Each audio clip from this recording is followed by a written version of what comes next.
Shemai, Croeso, hello and welcome to our Norwegian listeners, specifically hello or welcomist. And why am I introducing this in Norwegian and specifying our Norwegian listeners? Well, today's episode, my guest is Charlotte Bergslein. Charlotte Bergslein is Norwegian. She's neurodivergent. You may be familiar with her. And on social media, she uses the social media handle at the Spectrum Girl. She's got many followers. As I said, you probably will be familiar with her. So I want to tell you about this episode. In this episode of Unmasking, we go deep through her life story. She gave me great privilege of being able to ask her about her life story when that is quite this interview is quite a personal one, personal to Charlotte herself, as she goes into quite a lot of detail about life experiences, getting quite vulnerable. And again, as I said, it is a privilege when a guest gets quite vulnerable and is able to share their own story with myself and share experiences of their own trauma, which I understand is and difficult for them to share. I understand it might not be difficult for you to hear, but it is important when guests are able to share their own stories and share areas of their own trauma, which is as I said, is a brave thing to say, but we go into more. We go into Ehlers-Danlos syndrome and much else. As I want to say, this is one of my favourite interviews. I could say this about many interviews. There's been many few that I've enjoyed, met, and quite a lot, and more, pretty much all I've been happy with. But I want to allow you to enjoy this interview with Charlotte Bergslein, so we won't leave you much longer and we'll get into the interview. Thank you very much for listening to this introduction and hope you enjoy. Hey. Excellent. Do you want to start by introducing yourself? Sure. Hi, my name is Charlotte Bergslein, and I also have an alter ego name, the Spectrum Girl, on social media. And that is a name that I named myself in 2020 after I was diagnosed with autism and ADHD. So, as a woman on the spectrum, it was just very simple. The Spectrum Girl. Do you want to start by giving a bit about your neurodivergent story? So, how you discovered you were neurodivergent?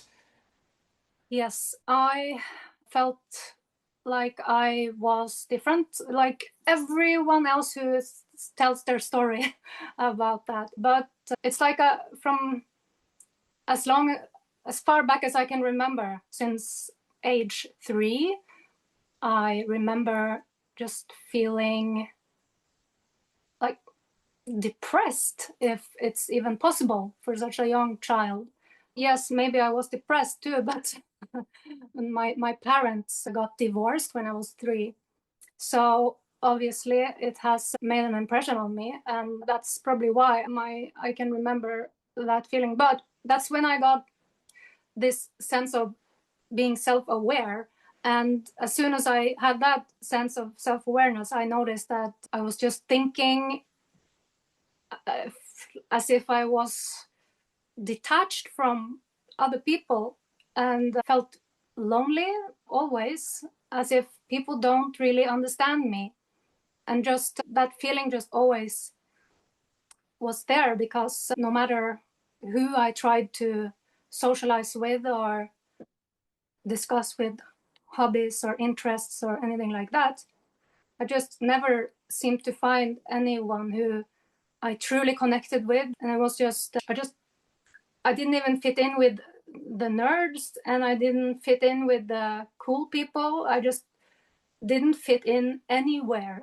So that was a strange thing as a young person, and got into a lot of conflicts with people, like arguments over misunderstandings. People didn't really seem to get what I really meant, which was like a huge frustration to live with feeling constantly misunderstood, not really heard. And during my whole life until I was around 30, 36, after having been through university, which took me forever because I don't have a GED. I never got a GED. So I had to go through vocational studies that I didn't have to have a GED, and I just fought my way up there because I thought you have to have a degree in something, otherwise you're not worth anything. So anyway, I just had so much conflict in my life, and all the way up until I started working after I finished my studies as a graphic designer. Conflicts just followed me into my career with coworkers and in relationships, and it's just, to me, in the end, I felt like there must be something very wrong with me because this is happening always. So all these people who are calling me crazy and evil and psycho, there's so many of these same words that repeat themselves. I said to my mom that, Mom, I think there's something really wrong with me, when I was around 37 years old. And that's the saddest point of my life, I think, when I was just like felt desperate because I didn't understand why I had so much trouble socially with people and why I ended up in so much conflicts, when in my mind I was just being very clear about everything, and I just didn't understand what I was doing wrong. And that's when I became so depressed that I wanted to die, and I quit working, and I just quit life, basically quit everything and isolated. And that's when I got into a therapy. And after 1 year of intensive therapy, I was diagnosed and I was 38 at that point, after I had fallen out of society, fallen out of my career, fallen out of everything. And that's because my whole life was destroyed because of how I did not function very well with other people throughout life. So just completely just crashed in life. And it had to take all of that before I got diagnosed correctly. It's quite bad. But anyway, so that's how I just found out I was a bit different. I just never got along with people because we didn't speak the same language. As I say, you grew up poor for 37, 38 years, not knowing you're autistic, but it seemed quite obvious that you were different, and well, as I said, from the age of 3, you were having these feelings of depression that aren't typical for the of that age. And I know you said that throughout school and growing up, you never felt included in any way. So how do you feel then that nobody quite saw those differences, or out that you could be autistic before you were 38 getting your diagnosis? I had suspected it, but because it was so taboo to talk about when you are a level 1 autistic, or what they would call Asperger's back then, it would be more when a person on the outside looked like they could handle life and made a career and all of that. It was such a huge taboo to even mention that you think maybe you're autistic. So I never dared say it, even though I had my suspicions for throughout my life. I would relate heavily to these characteristics, the traits of autism. But I never dared saying anything because of fear of being ridiculed by doctors and stuff. And there were many other things that I struggled with that I tried to tell my GP about, different GPs that got, for example, I have Ehlers-Danlos syndrome, hypermobile, and throughout my whole life, I got some doctors would laugh at me and you're such a young and strong woman. You just go to the gym. And so obviously I felt scared of saying what I thought it could be like. But when I started the therapy, and after having been in the therapy for a while, I was not scared to say to my GP anymore when I had the backing of my psychologist. What do you say was the first time you initially discovered or connected that you could be autistic and you are autistic? When was it that you learned about autism and got into that, starting to understand things about that? It came gradually, although like throughout my life, I would gradually in the back of my head always feel like that is definitely who I am. So it was instinctively something I always knew. But when it came to connect the dots, like I'm definitely autistic, was after the intensive year of therapy, after my huge life crisis. That's when, because I had I had to go 2 times per week to talking with my psychologist. I was so suicidal thinking and depressed and felt so terrible that I had to do a lot of talking. And I had never talked to anyone that much in my whole life. And so the more and more I had someone to talk with throughout that year, at the end, that's when I just connected the dots, because I was able to, after emptying all my inner fears and everything without being judged, everything that was left was my brain, my brain type. I finally had room enough not enough space left to talk about something that wasn't about extreme, like my complex PTSD matters. I had talked about for the most part for that years, but then finally there was room to discuss like that I am like this and I act like that, and actually and I remember telling my doctor, like not my psychologist specifically. Yeah. It's strange, and I never had heard of the terminology before masking, but I remember telling my psychologist specifically, it feels like I'm wearing different masks, like different faces, and I'm not myself. It's like I literally said that to my psychologist, and that was just at the end of just emptying out all my extreme trauma first, because that I first had to take care of that bit, and then when I had time to think about things like all the normal things that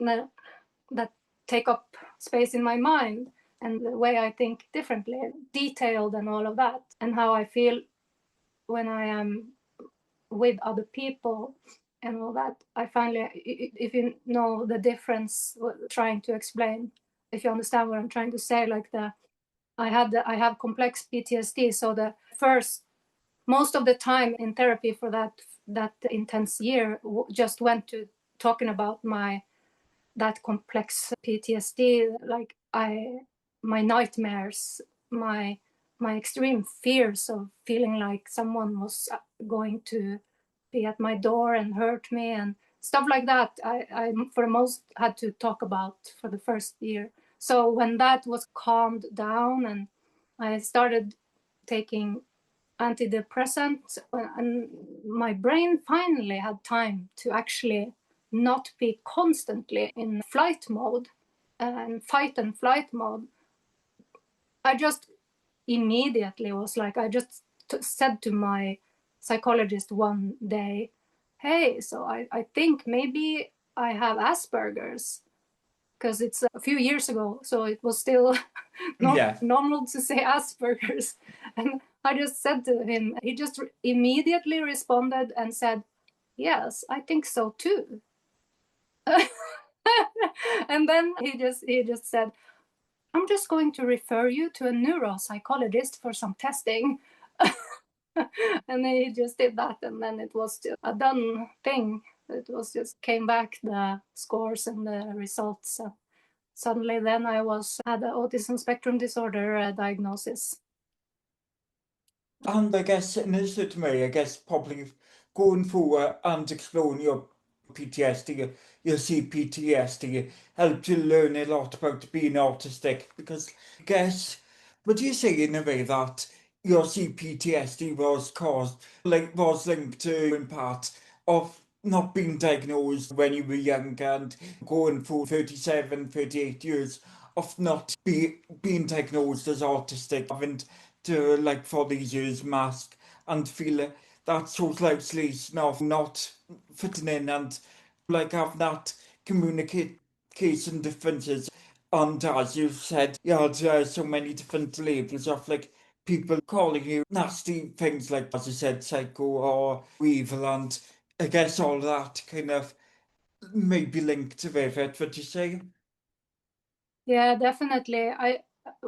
Because I completely lost confidence in myself, and after some time, I started to believe that people, everything that they were saying about me had to be true, and that really just destroyed my soul, my confidence, and all my creativity and everything. And that's also, I guess, how when you get burned out, you just lose all of your abilities to do anything, to create, or to function at all.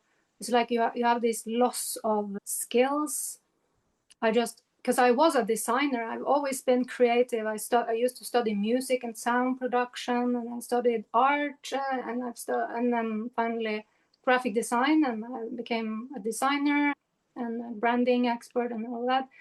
But yeah, that's not what you asked. But I definitely lost confidence, and that's part of the complex trauma. It's due to an entire life. It's not just throughout adulthood, but it was always. Also in my home life, we didn't really have the most stable home life. Like I said, my parents divorced when I was 3 years old, so it was a lot of turbulence in my childhood. I didn't feel safe at all growing up. It was a lot of instability, also economically and emotionally.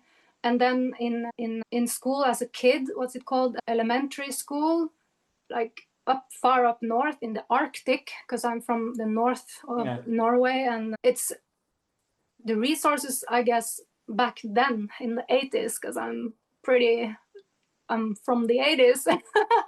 Things were even less known about girls that were a bit different back then up in the north of Norway. So I was always just seen as not as particularly gifted child or anything, because I never got to explore any of my talents, because I never, as a child, or as an adult, never really made any noise around myself. I stuck to myself and I was quiet. So when I didn't really stick out, they never really gave me any attention either. So I just disappear into the background a little bit and become invisible to all the adults and the people who should have picked up on that. And so that, having everything unsafe and then being just ignored throughout life, and then my peers in school, I wasn't, it was like the same with the kids. They would also just avoid me, as if I was not.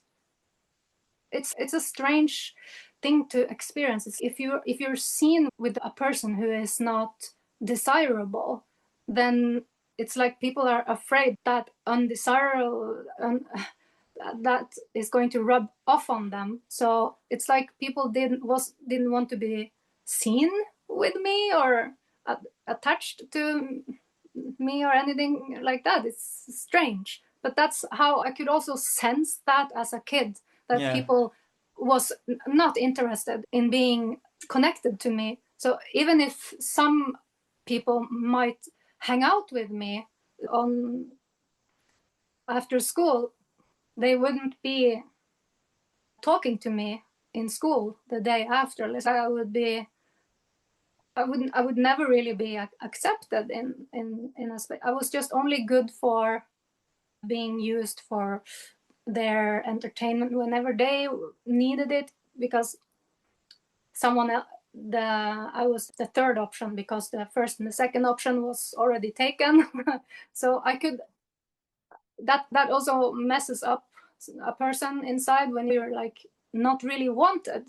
That's also part of the trauma. And then as I got older and I started speaking a bit more, being a teenager and being a more yada yada, like talking a bit more, trying to be cool or whatever, that's when I noticed like the conflicts, the drama would happen because of having the opinions I had or whatever.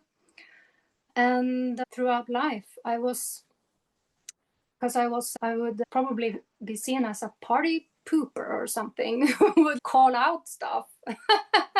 So people maybe didn't want to be my friend, but people would talk behind my back. They would hide when I came down the hall. I remember that very vividly, that people would physically hide from me.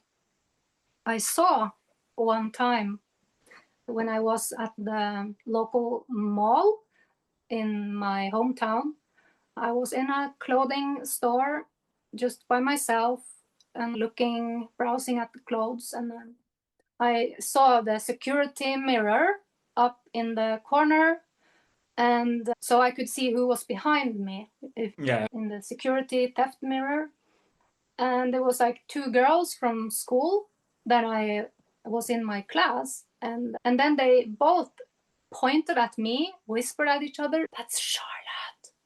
And then they hid behind a clothing shelf so I wouldn't see them, so they wouldn't have to talk to me. And and that's, people don't have to, I don't have to see people do it physically, but I just know that it has happened after that and before that so many times.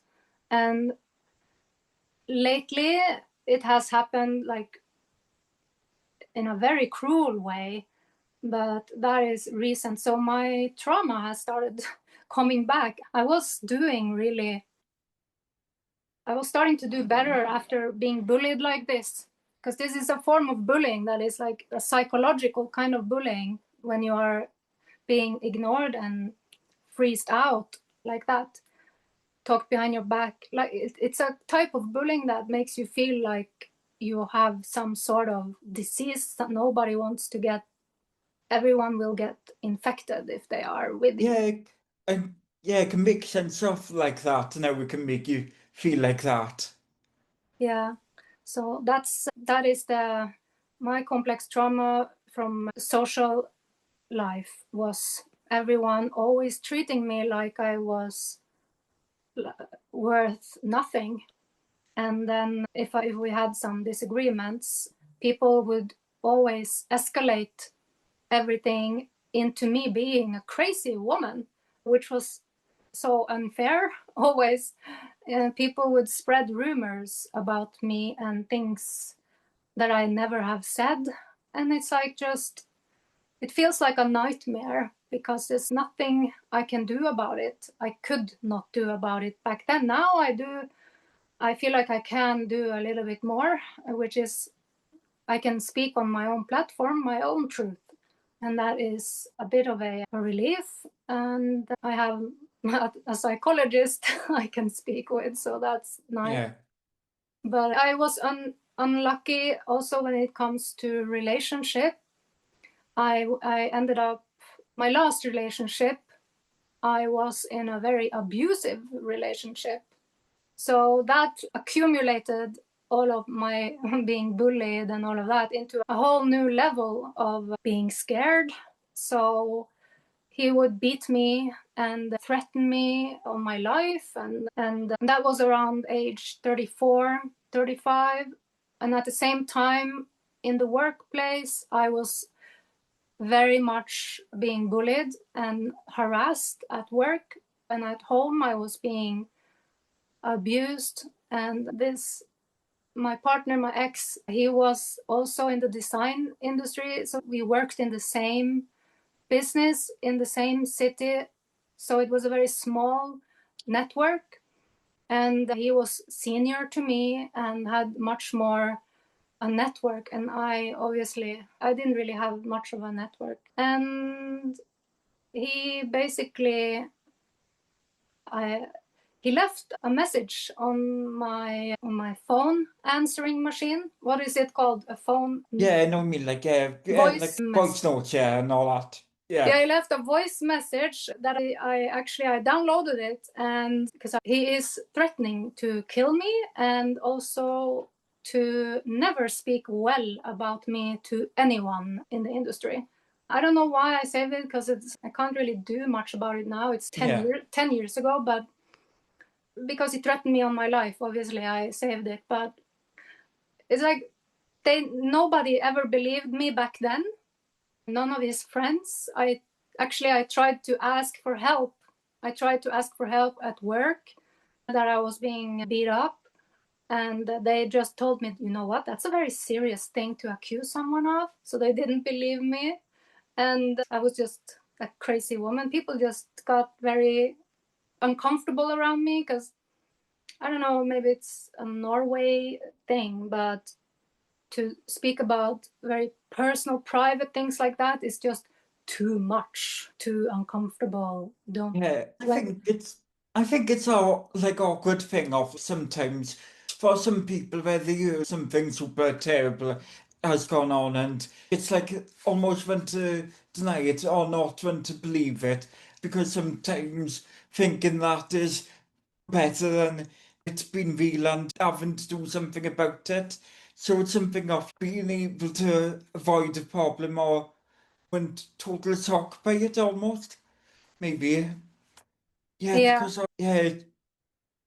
and that kind of really explains how how troubling that period of burnout and what led to your C-PTSD and your layers of that. And so what was like when you were able to start to go to therapy and start to go to these things, but also what was the diagnosis process of like your autism and ADHD? That was a neuropsychologist, lots of testing and questions and puzzles and stuff like that I had to do. That was the diagnosis process a few years after that. But yeah, the complex PTSD thing, it topped itself at that point. At that workplace and with my ex, and after I think it was a year and a half after I escaped from him is when I started therapy. I think it was for 2 years. And then I think it was was it about 1 year, 2 years? Gosh, I'm not sure. But after I escaped that, I didn't realize how much it had, how much damage had been caused to me. I had no idea that I was completely been destroyed. So it took quite a while to get through that top layer first of that complex damage. And then the long diagnosis process of autism and ADHD it felt really quick compared to how much time I had spent in trauma therapy. Because that is more set to when you go and into a diagnosis process in a neuropsychologist office. He already has all the tests ready, but when you have complex PTSD, there's no knowing what's going to happen. So that was just a very messy process compared to the autism diagnosis process. It wasn't messy. My therapist that took care of me for my complex PTSD, he was wonderful. But all the mess that came out of me. I can understand that. Yeah. Having to let's talk about those things and like taking yourself back to those memories that you would want to visit, but it's for therapy. You kind of visiting things and reflecting on things that were like the hardest moments of your life and the things that you would want to be able to have to go off think through again. But then again, it's something that you probably were going through flashbacks and, as I said, trauma waves. It's something that I guess it's painful to go through the therapy and all that thing of it, but it's something that you need to do anyway to part for the healing process. So that's the hard part sometimes, yeah. Yeah, it is. It's very important to dive deep into all that hurt and process it and get it up to the surface so I can process it. And it won't ever disappear. That's what I have learned. It's like something I learned to live with and learn to find tools and to cope with it, live with it in a different way. And then the autistic part of me is so clear in a way compared to how if I am to describe what it feels like to be autistic, it's easier. It was such a clear difference in being diagnosed because I could give clear answers to that. Whilst complex trauma is like I couldn't name, and I still can't, some parts of me, like what I have been experienced and everything. But that's such a strange thing. It's like for life, something that I have to process and work with. But so that's what I appreciate with being autistic. At least it's pretty, even though I learn new things every day about myself and how my brain works that way. It's much easier to find the right tools on how to function better in day-to-day life. It's much more, I'm going to say, a clear path. It's easier when I'm talking with other people about relatable experiences and things, it's much more straightforward. For example, sensory sensitivities. Oh yeah, check. Yeah, me too. Yeah. But when it comes to the complex PTSD, it's just so extremely detailed individual experiences. Yeah, so I wake up and I imagine that my abuser is standing there at the edge of my bed, and then I'm so scared I cannot move, and I can't move. I'm scared to death. If I move, then he was going to jump on me and strangle me. And so and then I just lay there and try and make no sound for an hour, and until I finally realize it's just a coat hanging there. It's not my ex. Yeah. So that is just, there's so many variables that the brain creates on complex PTSD, and it keeps changing through life. But with autism, it's such a more, the rules are already written, although there are rules to complex PTSD as well, but it's much more of a fickle thing. harder to navigate and harder to find the solutions or the things that can help you get out of that negative space, because it's clear when you are being autistic and like you finding like the sound is too much, like to go to find a quieter space and your defenders and stuff like that. But as you said, when you can have that visual of, as you said, your ex-partner, like seeing him there, it's like harder to know how to get out of that space of vision and how to get out of that negative mental space. And I think that's really saying so. And in terms of like your getting your autism diagnosis, what was it like processing the impact of the diagnosis and also sharing that with like your family, and what was it like talking to them about you being autistic, and what maybe did they learn from that? I remember my mother, she felt guilty for not having noticed that, for not having picked up on it.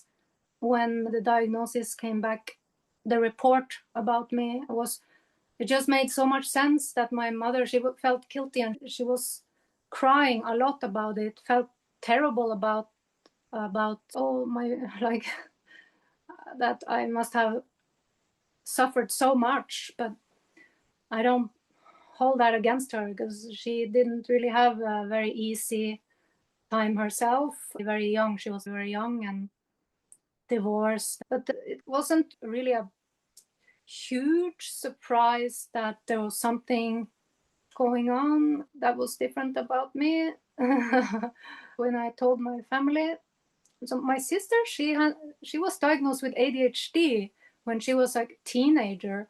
So that, but nobody ever thought about it or really talked about it or mentioned it. There was never any resources or anything. We were never taught that it meant that we had any support needs back in those days. My sister's younger days, she's a bit older than me, so she's born in 1979. It is hereditary, this neurodivergence. My father is definitely undiagnosed autistic. And so he's really strange though. He's like he's a musician and a very, it's hard to describe him, but he will be saying, no, we're just totally normal. There's nothing different about us. And I'm like, seriously, like even when you're saying it, you just he's like just sitting there looking straight up into the roof, counting all the roof tiles. There's 359 squares in this ceiling in this cafe. He will do, and then he's oh, okay. And he has counted all of the steps in the city in a walking path, and he's in a certain path where he can walk. He says, so if I walk from this address to that address in that city, there I have counted all of the steps. So there's so many steps that I can walk up and through. And I'm like, what the? And he refuses. No, I'm not autistic, because he's from that older generation. He's born in 1946. So back then he grew up in the 70s, and he was a hippie, a musician hippie. So of course that was like just being a bit an artistic person, not autistic, just artistic.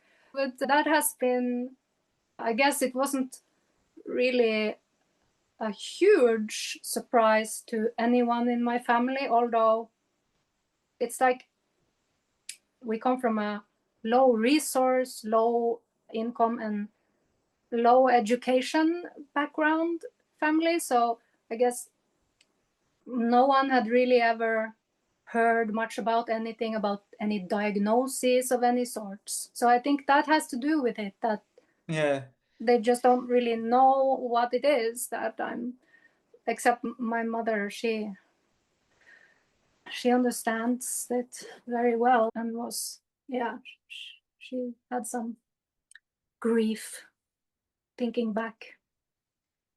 But yeah. I can understand from what you said about your mother's grief. I suppose it probably wasn't like grief about you being autistic and feeling bad about that. But I guess it was because like she's now that you've been through like so many different areas of trauma in your life and you struggled for being different and you never quite had the answer and never knew that thing about you. And I guess she was just wishing that maybe if like you had diagnosis and like she understood these things, maybe like she would hope things would be different. So I think it's that area of wishing things were better for you. It's that sense of empathising for that. I suppose maybe that thing with your mother, and I guess with your father, yourself, I suppose himself, I suppose maybe because he was in a like as I said, growing up in a hippie background, it's definitely an environment where there might be more neurodivergent people undiagnosed, but still a bit more of that difference. But also maybe because as well being like the gender thing of growing up a man and like I know that there might be some a bit different about being a bit having your quirks, having your differences. As you said, when you was in school, we had a thing of struggling to fit in, like struggling now to socialise and find your groups. And I can imagine that some growing up, like schools, that there was that. I guess that difference with autism or that gender difference, I suppose, in things, if you get what I mean. Yeah. And how was that like? How did it feel with your sister getting diagnosed a lot younger than you with ADHD and it taking you a while to work out? And what was it like your like with your sister and when you got diagnosed with ADHD? Do you like help each other to learn a lot more things about each other with ADHD traits? Unfortunately, my sister and I we have a very complicated relationship. We love each other dearly and will always do, but we're just so extremely different that we don't really hang out so much. Not really. It's a bit sad. I wish we could be hanging out every single day, but we're just so different. My sister is not that kind of person who would like to do all the things that I want to do. She's a very different personality. So we have actually not really been able to learn from each other in that sense. Not really, no, because we haven't really had that kind of friendship that allowed us to lean on each other in that way. I wish we could have, but yeah, sad. We're such a small family, and we are very not, I wouldn't say divided, but yeah. So my mom and dad, they don't really speak to each other because they divorced when I was 3, and I don't really hang out with my sister. I don't really hang out so much with my mother, and we're just all on 4 separate parts, completely by ourselves, and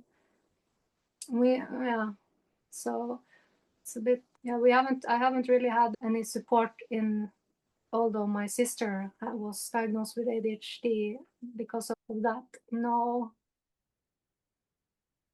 Yeah. And so what has it been like sharing your autism, neurodivergence on like the public platform and creating like the Spectrum Girl social media accounts and exploring autism advocacy? That in the beginning when I started it really just felt like I was flourishing as a person. Finally felt like I found someone who understands what I'm talking about. I finally found my own group of people. So I'm forever ever grateful for the digital era when it comes to that. But as time went by and I got a bit more followers, it's something comes with that, and that is the more people who follow, the more chances there are of bad people who will see you as well, with people with not so good intentions. And a lot of people think maybe that I'm stronger than I am, that people always just look at me and have their thoughts that, oh, she does really well, or she has money and she's rich. They have no idea that I'm broke as hell. I have absolutely no money, and I don't, and I'm really scared of posting anything online on my social media on the Spectrum Girl now, because has been a few critics that seem to be misconstruing every word I say again. So in the beginning, it didn't really happen. People were much more like understanding of what I was trying to say. But now it just takes a few people, and I feel like I'm back again before I had my life crisis. So that's how the complex PTSD works. It's that I can have setbacks and I go back into that mindset, and that has, unfortunately, it has been like that for the past 2-3 years with my social media presence, that I haven't been as active anymore because I've started getting more and more scared. But I'm trying to focus on the majority of my followers and that I've built up in my community, who are actually really good. They're very good, and we speak the same language and all that.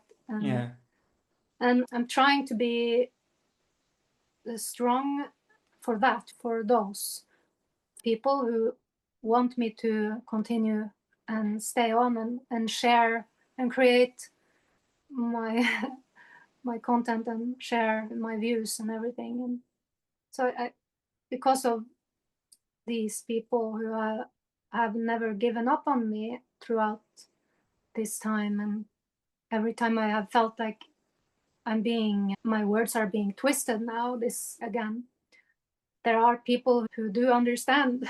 There are people that they are keeping me from going over the edge. And I didn't really have that before. Whenever I felt like I was about to hit life crisis or something like that. So before I was on social media doing the Spectrum Girl and in the autism community on here, before, if I had conflicts with people, I had nowhere to turn to, nowhere. So I guess I can never really outrun conflicts, even if it's on my own, in my own create social media community. People can still just barge in here and just create some trouble. But at least I have the opportunity now to say out loud, or so many people hear it every time if I get very scared or struggle mentally, like now I'm scared, people help, I need help. And I couldn't do that before, like years ago. So I'm really grateful about that. Many good people. Yeah, I can understand that thing with social media. Like sometimes the more followers you can have, more overwhelming it can get because you get so many different comments. I guess you get like so many different people in your messengers and commenting underneath your videos.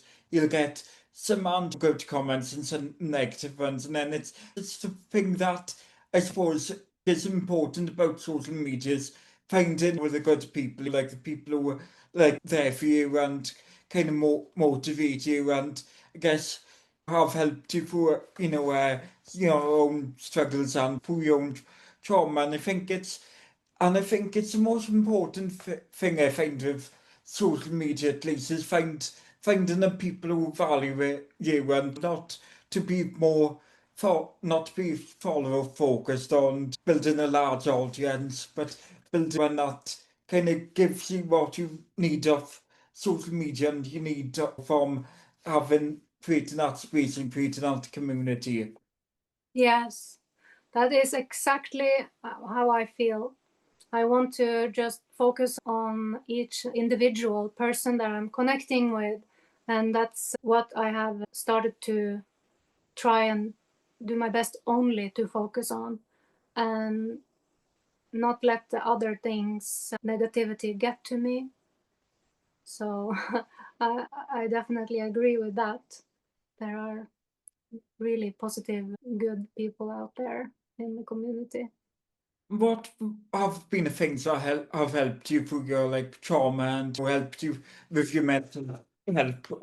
I'm not sure if you noticed, because it's not that often. I probably you don't see how often if I suddenly get active after a long time. Not everyone sees it that I was active, so many people haven't caught up to what happened in December. But I had a really horrible episode in December, in the beginning of December, where I had a personal crisis. And that is a really good example of what you asked. And I got help from my followers. I felt like the worst crisis, emotional crisis, then since 10 years ago, since when I was in my relationship where I was being abused, and when I got harassed at my workplace, and when everything just got too heavy, I harmed myself. I self-harmed then, those years ago. And that almost happened again, or it happened again in December, after I had a very a heavy experience. And I immediately then told my followers, I shared about, I'm not feeling so good right now, and I'm just reaching out instead of hurting myself. I think it is a better idea to just speak about it. So that's what I did. And I still haven't been able to respond to everyone who sent me a message simply saying, I'm reaching out my hand to you, Charlotte, because that's what I asked. And I feel so grateful for all those hands that reached out to me when I reached out my hand and I asked to have someone to hold on to. I got so many people who just said, you can hold on to my hand. And it saved me back then in my really dark episode that I had then. I had experienced a very cruel form of bullying by a group of people that I thought I could trust. And that trust was so betrayed. And I felt so crappy and worthless. And it resulted in such an enormous pressure and buildup of confusion and feelings that I didn't know where to channel those feelings of frustration, hurt, and sadness, and that amount of stress resulted in me trying to channel it out through self-harm. And I have posted like 18 pages long post on my Instagram about part of that experience. So it's out there. Yeah, I talked about it. But all of my followers, my platform here, this community, was here for me when I needed people the most. So that is an example of how they're here. They're just really loyal. And then it's like quality people, I would say, not just for numbers. Those people who are here, they're not just there for superficial reasons. And it's really good people. Yeah. I'm just Finding people who kind of give you that feeling of hope and who are like genuine friend, like to you, and you've been and want to be a friend, like genuine and all that. And so, what are the other things that have helped you with your mental health, or you have tried to strategies or different things that have helped you to deal with, like your PTSD or any other symptoms you've had with it? The question is, what are the things that you might have tried, or the different things that have helped you with your mental health? a person who will try anything to feel better. Almost anything, because I'm a fighter. I fight to survive. It feels don't want to let the bastards win. You know what I said? Yeah, I know what you mean, yeah. Yeah, I don't want to let the bullies win, so I'm like willing to try almost anything to not feel bad. Medication, therapy, I've tried to expose myself to all kinds of experiences that I was afraid of. I put myself out there in many situations to try and desensitize myself to being scared of rejection and stuff like that, to not let things get to me. What was that like? What have you got any examples you can give of that? Actually, that's something I'm working on right now a lot, because I've regressed so badly after my December incident, so the December incident, actually literally something happened that is similar to those girls that hid from me in the shopping mirror, except this was a whole group of people that just suddenly went silent. I think they actually, we were in the same group chat, but imagine when they just don't tell you and have just made a new group chat, and they, instead of talking to you and say that they feel something's not right or something, they just don't tell you. They just create a completely new group and take everyone over there and just left me in that other. And so I didn't really understand why everyone went so quiet. I had to find out in the most awful way. But so that is like to try and not let these rejections, like these extremely terrible kind of rejections like that, to try and not let that affect me. Part of it is to just try and get back to posting more again on my social media, and not be so scared about the comments and the reactions, or lack of any comment or reactions, because the algorithm, it punishes me for not having been active for a while. So if I start posting again, I am scared that it's not going to reach anyone, and then I get scared of having done so much work and put so much energy into that, and I just post it for no reason. There's nobody's going to ever see it. So I'm trying to, now I'm just in that phase where I'm trying to get past being worried about anything at all, things like this, because they don't matter.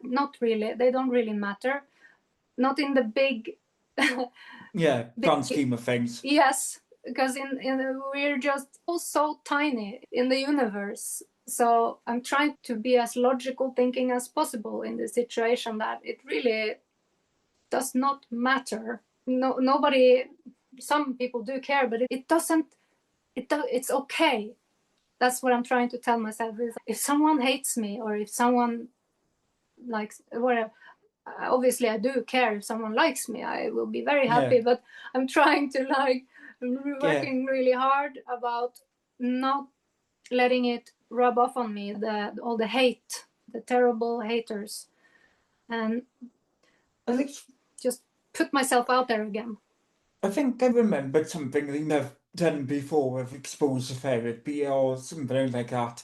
I remember like when you were in Thailand before, remember you like had these different placards these on social media where you had to wrote down you like I'm autistic or you like and some stuff like that, and you would be like, oh, you can talk to me on ask us something about it or whatever. So yeah, I guess that's something that you have tried part of it. And do you want to say what was that like for yourself?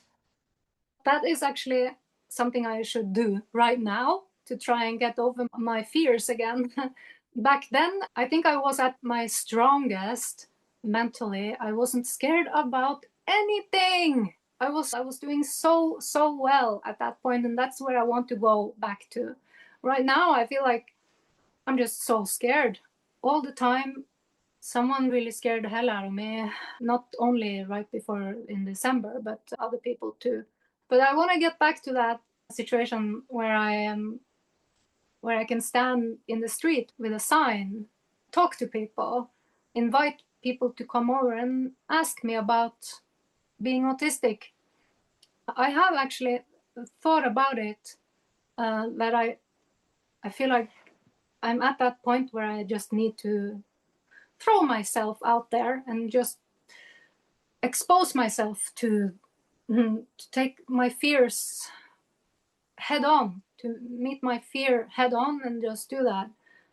I think I'm an impatient person, even though I am also patient. In some ways I'm Yeah, you can get impatient. that. You sometimes can get that juxtaposition of emotions where you can feel a bit both at the same time.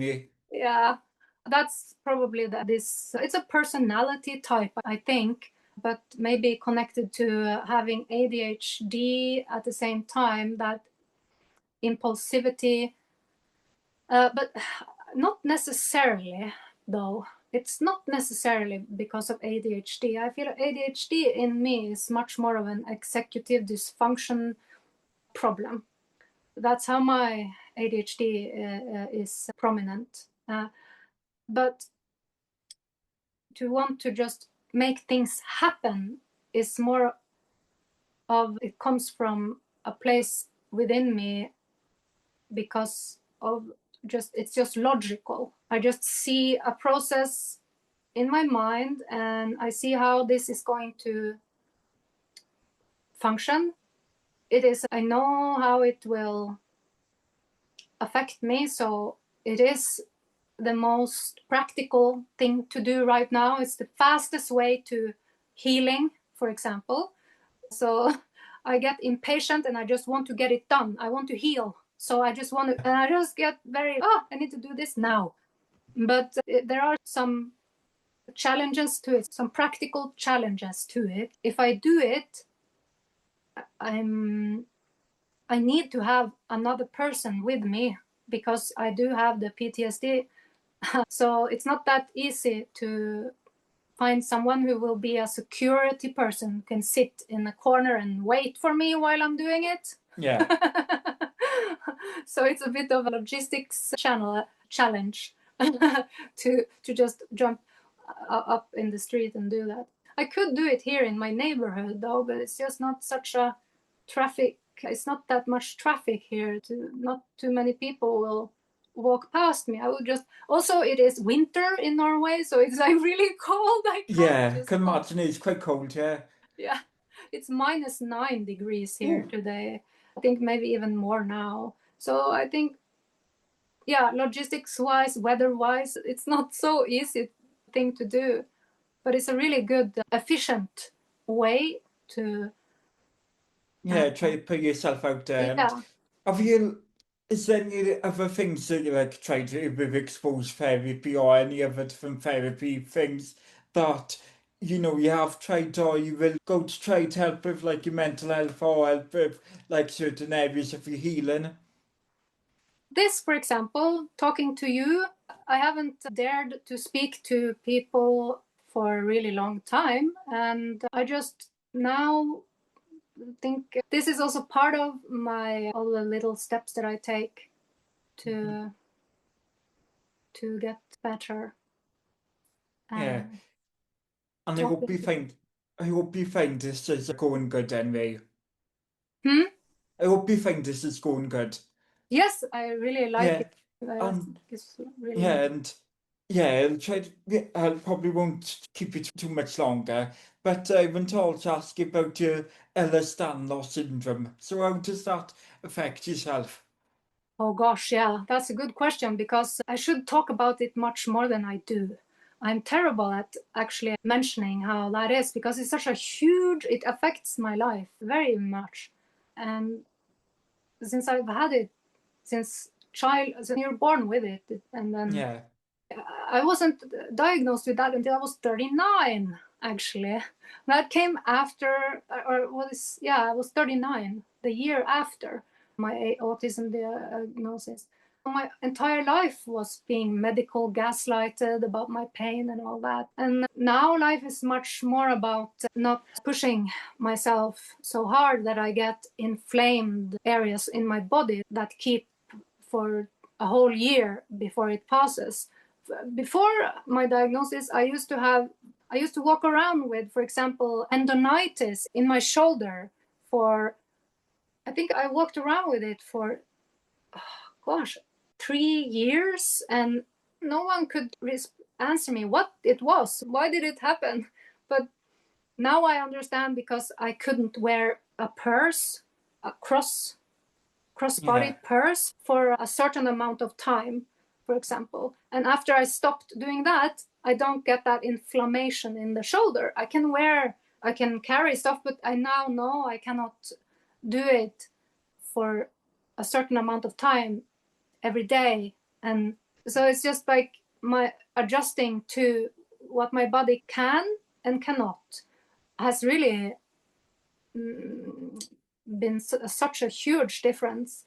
And just knowing my limits, like I know that I shouldn't try to run if I can feel, oh, my knee is quite loose and it's popping quite a lot. I know I shouldn't run right now. Then this is a bad timing to run, because I have good days and bad days. But some other times I might have forced myself and try and be hasty, but now I wouldn't do that, because then I would destroy my knee for a whole month or something. At least no, like for Ehlers-Danlos syndrome, it's not something that a lot of people have heard of or come across. It's probably like a part of why it might have been quite hard for you to get a diagnosis too, because some GPs and doctors, will not know what it is, and it might take them a while of researching just to actually get to know what it is. So how was it like getting to know it so late, and what was like when you got diagnosed, actually understanding and learning what it is? Was it like easy to understand when you got diagnosed, or did it take a lot of learning yourself to understand the condition and what it means?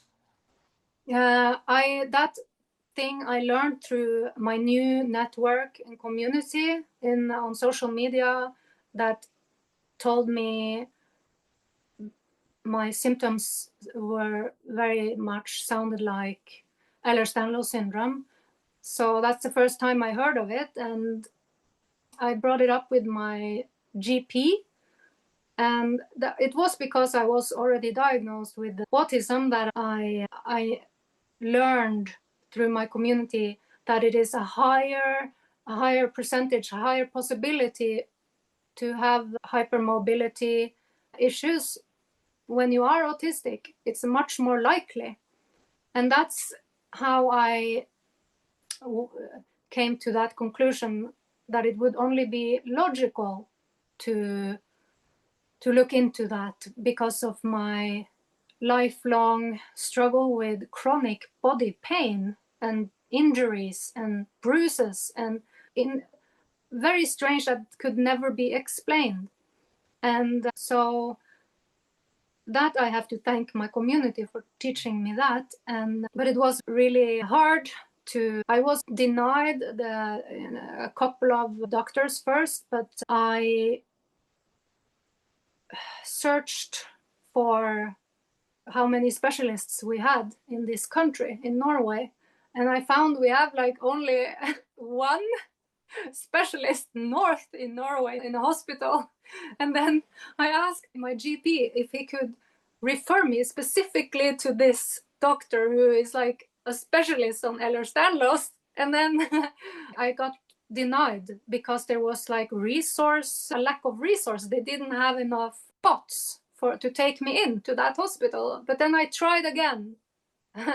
After so many denials everywhere, I was just like, finally, I got lucky and I got a spot to get to that specialist up north in Norway at the hospital. He's not Norwegian though. And then, lucky me, I got to this specialist who actually knows about Ehlers-Danlos, and I flew up there and got assessed, and he checked out everything, and I flew back with the diagnosis. And it was very strange. Like, I had to fly across the country to find the only person in the country who knew. It was like, I don't know if I would have had energy to navigate through all of that today, because it's hard, difficult to have to research.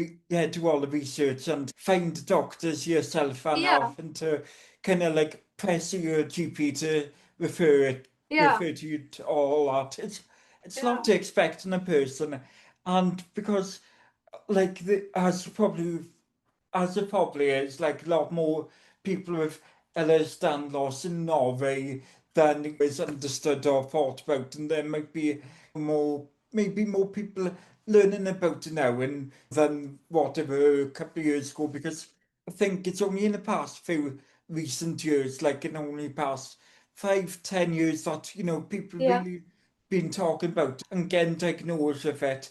And now it's like there's been seen as a link with autism and ADHD, or there's kind of like that comorbidity of hypermobility that can be quite common. And I guess it's that thing there is had like a lot, as not enough research, and there could be a lot more research being done to understand that link, because it seems a condition that it's been thought of as rare, but it doesn't seem as rare as it's thought of, said as, if you get what I mean. Yeah, no, it's not common at all among doctors or health personnel, but it is getting more and more known for sure now than it was before. So back in 2021, I think it was, when I was after that, I have noticed a lot more people here in the Norwegian Facebook groups about Ehlers-Danlos has started talking about it a lot more, and it wasn't that much before. And I think, gosh, I would probably not have gotten into I wouldn't have gotten a space getting into that North Norwegian hospital. Although I am from North Norway, because I live in Oslo, I'm registered here. We can choose the hospitals ourselves, but if it is full capacity, then we get automatically refused. I think as it is now, I would not have a chance to get diagnosed by that specialist up there, and I would probably still be undiagnosed with Ehlers-Danlos syndrome, because people in the hospitals here in Oslo, they are unspecialized in it still. But everyone wants to go to that one hospital up in North, in those Facebook groups that I'm a member of. That poor doctor up there, he must be so tired because he's like the only one who really is like a specialist on Ehlers-Danlos. That's still the same frustration that you've had when you was trying to get diagnosed and you learned about it. It's still really prevalent now today with people trying to get diagnosed with it and get treated for it. So Yeah. how was that diagnosis? Getting diagnosed with a condition has helped you, has helped with getting treatments and maybe, I guess, being a bit more to yourself in accepting certain adjustments and accommodations you might need. Yeah, it has. I have been started being more kind to myself and not put so much strain on my body. For example, the thing I explained with not carrying a bag the wrong way, because it will lead to chronic, long time inflammation and damage in my tendon across my shoulder. And so, if I carry something or walk around and I feel a pain, now I don't think about myself that I'm such a bummer because this keeps happening. Like why am I having pain now? I can't go and do the stuff that other people do. I need to take painkillers and I need to sit down somewhere and I need to wait until the painkiller starts working. Like it used to be, I used to feel ashamed about that, but now I don't feel ashamed when if that happens, if I get those. And now also it's nice to know that it's not just like me being like a complainer. It's like an actual condition. It's an illness that is real, and I have it on paper, and it's from a specialist. And so I just try to be more patient with myself and take painkillers when I am in pain and rest when I feel like I need to rest, and also tell people whenever it happens. Although I have to say, the people who do not understand what Ehlers-Danlos is, many people are very ableist and don't understand how painful it can be because they cannot see it on the outside. So there's a lot of scrutiny that I notice in having that disability. What would you wish people know about it, and what do you think are the key things that those who might not know about the condition should know about it? It's that they should believe people when they say something about being in pain, that they have an illness, instead of just doubting them. And so I wish people would learn more be more educated in school, for example, that we educate kids much better from the beginning, that there are people who have disabilities that are not so visible. Some people call it hidden or invisible disabilities, but for me, they're never really hidden or invisible. But they do pop up as a surprise sometimes to people around us. So it seems like it's a pop-up disability, like sometimes to other people around, because some people, like for example, people who have diabetes type 1 can look completely normal, and then if they have very low blood sugar in public, they could faint, and people have no idea, like, oh gosh, this is like a medical situation. People should be much better educated about it. Now I am very aware about diabetes type 1 because I was engaged to, he was a really nice, he wasn't the abusive guy, but long before that guy, I was engaged to someone. He had type 1 diabetes, and you couldn't tell that he had a disability unless he had a serious sudden blood sugar issue, which would happen from time to time, and could be really scary. But I could tell then, and I can tell now, many years later. People are very uneducated, unaware about people who walk around with hidden disabilities. And I just wish people were taught much more about it, that it is a reality, it exists, and that we have to have more empathy and kindness and compassion for those around us, because you just never know if a person has an illness that they are struggling with. For example, Ehlers-Danlos syndrome, which can be extremely painful, and you may not see it on the outside, but underneath the clothes we may be wearing, what is it called in English? Ortose. It's like those bandages around your yeah, like bandage top, yeah, on certain joints that those support braces. Yeah. I don't know what it is in English, those words. So underneath the clothes, people could be wearing that. You don't see it on the outside necessarily. Some of us, we have the finger rings. I do have a set of those rings, but because I'm a chronic nail picker, they just get in the way. I should actually wear those rings so I can't access picking the skin on my fingers. Actually, right now, I see how red my fingers are. I need to stop picking. But yes, that's what I want people to know, that chronic pain disabilities are serious and they're not hidden. We're just really good at making it look like we're not in pain because society doesn't believe us. Yeah, they just make us feel ashamed, even if I'm in the middle of a pain attack and I can't breathe and feel ashamed, and I run around if I'm inside a shopping center or something, and I just hold my pain or my breath until I get behind somewhere where I can hide, so nobody can see that I'm struggling to breathe or struggling to move. And I wish I didn't feel like I had to do that, but it's also I don't want to have an audience while I'm that vulnerable. Yeah. So I try to run away in a changing room or something like that, or in a public bathroom, but they all cost money. So it's so many steps to get in there. And by the time I get in there, my pain will have rendered me completely unable to take a breath. Then, it's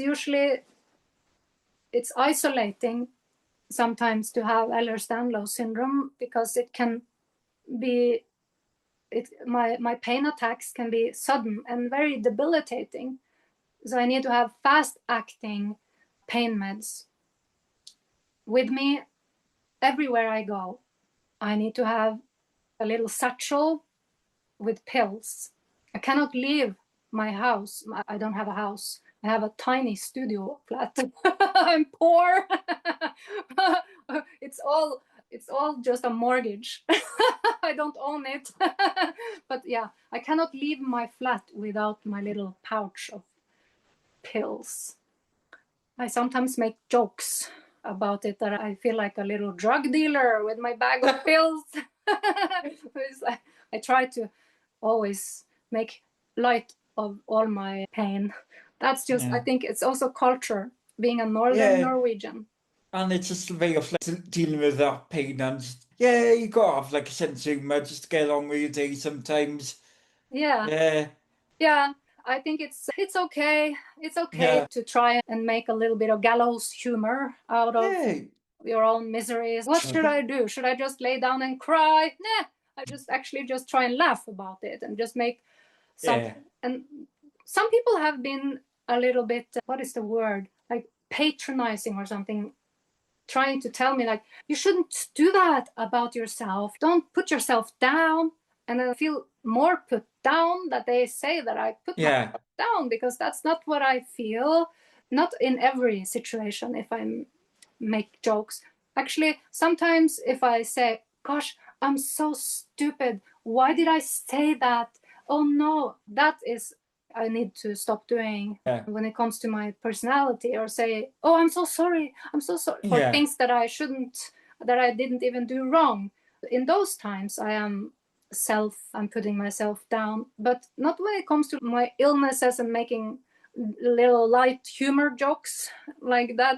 That's not, I hate when people micromanage and try to tell me how to feel about my own situation. they have misunderstood completely. What is it called? It's not patronizing, is it? No. Condescending, is condescending, maybe. Yeah. Feels condescending, yeah. Yeah. What the heck? Why? Like they're trying to control, like they know anything. They don't even know. I got you. Yeah. Yeah, because Ehlers-Danlos, it can be quite dynamic disability, as people call it, because it's very person to person. Because, like, I know for some people, like, they may need different mobility aids and be like ambulatory wheelchair users and stuff such like that. And I know, like, you yourself have said about before, like, where you might need certain mobility aids, like in an airport or something like that. In the airport, I have learned to do it now.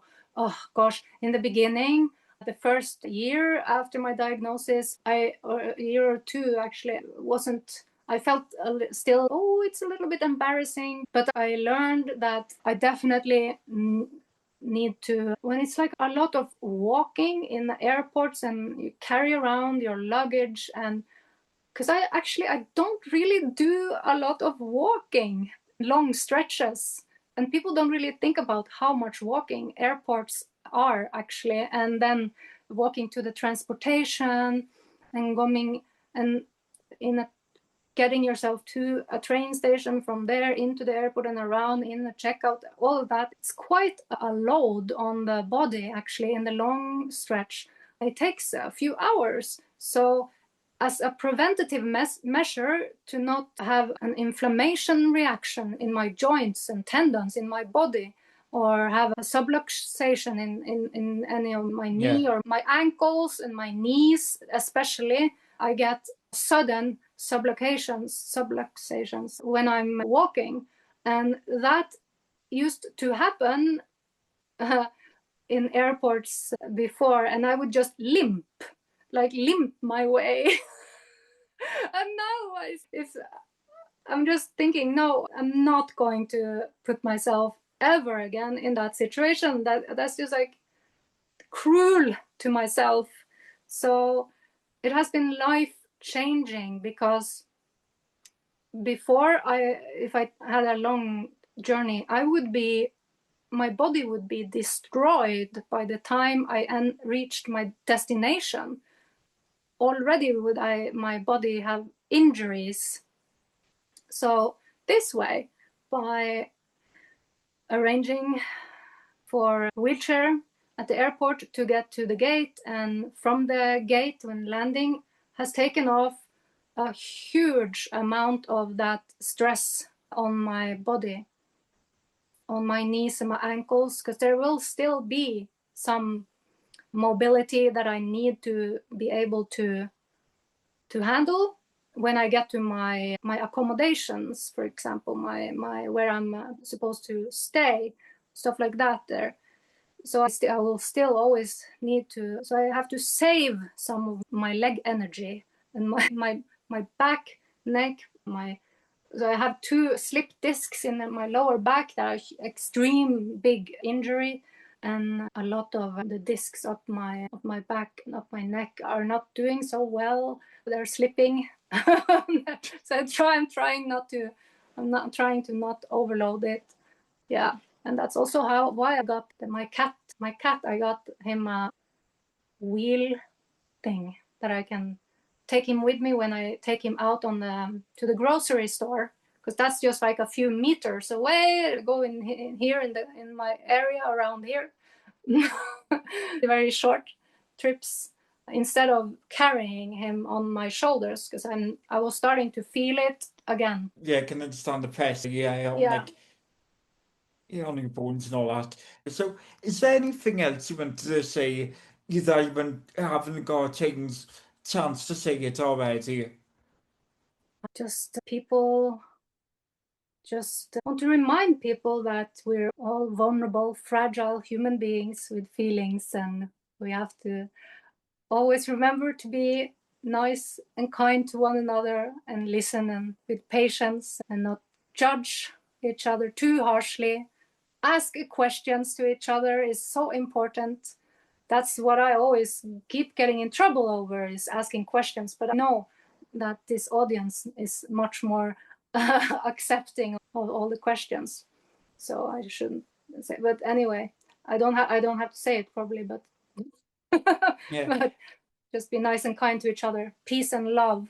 Lastly, I tend to ask you this: what one thing would you like to see change for neurodivergent people for the better could be within society? I would want there to be a law in place that say that that people are, what is the word for that, Paula? That you're obligated to let people ask questions and then give responses for autistic people. I wish it was like a law that, like, some sort of Yeah, I understand what it means. That so like avid autistic people can be able to, if you don't understand something or like you're struggling to process it, and I guess it's something that could go with having any other neurodivergent or learning difficulty or disability or whatever, that you can have that space and time to be able to understand and learn things. Yeah, I wish it was And not under be a judged law. for, not be judged for it. Great. Yeah. So thank you very much for coming on this podcast. Thank you for having me. Thank you again for Charlotte for coming on this podcast. Charlotte has been someone who I've hoped to have been booked on a podcast for quite some time. So it's been great being able to get around and do this interview. And it's delighted that she could join me and us for this interview. She has kind of thanked me for giving her this chance to come on this podcast, and thanked me for being a wonderful host, and I thank her for being a wonderful guest. And thank you again for listening and watching this podcast. And we will be back next week with an episode of Pacifying, another episode of that podcast. So within the Unmasking feed on the New Rainbow Cast and on that New Rainbow Project on YouTube as well for you to watch.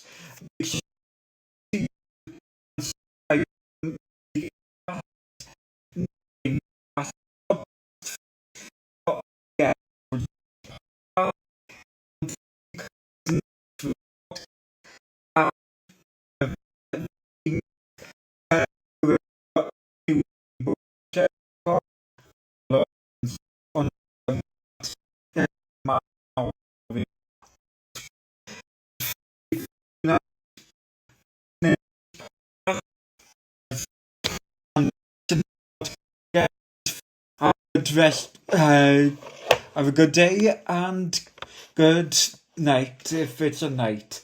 So thank you. Bye.